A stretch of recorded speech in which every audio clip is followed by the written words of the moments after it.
67 নম্বর প্রশ্ন। 18 মিটার লম্বা একটি মই একটি দেয়ালের ছাদ বরাবর ঠেস দিয়ে ভূমির সঙ্গে 45 ডিগ্রি কোণ উৎপন্ন করে। দেয়ালটির উচ্চতা নির্ণয় করো। এই প্রশ্নটা 66 নম্বর প্রশ্নের মতো।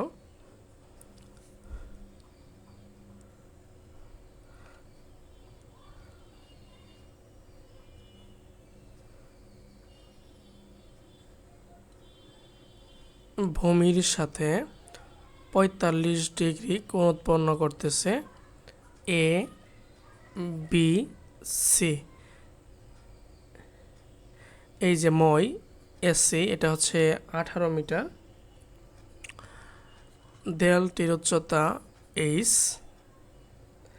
এখন বলছে দেয়ালটির উচ্চতা নির্ণয় করুন, অর্থাৎ এইচ এর মান বের করতে হবে। তাহলে ধরি দেয়ালটির উচ্চতা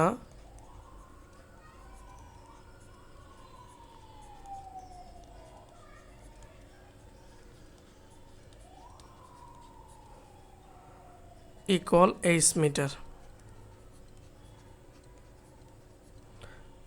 এবং চিত্র থেকে আমরা পাবো হলো কোণ A C B equal 45 degree, A B সমান এইচ, এসি সমান 18 মিটার। এইগুলো আমরা পরের প্রশ্ন যে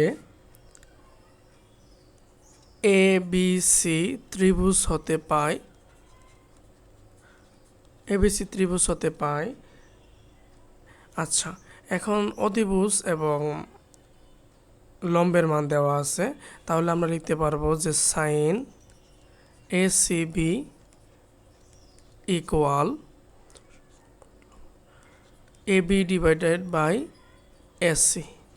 এ বির মান দেওয়া আছে হলো এইচ এবং এসি হচ্ছে 18।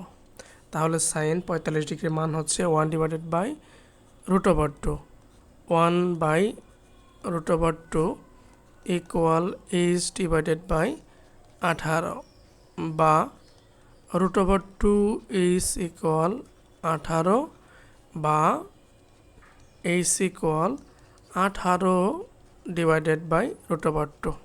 এটাই অ্যান্সার। এবং এটার ক্যালকুলেটরে করলে অ্যান্সার আসবে 12.728, 12.728 মিটার। অর্থাৎ দেয়ালটির উচ্চতা এইচ সমান 12.728 মিটার।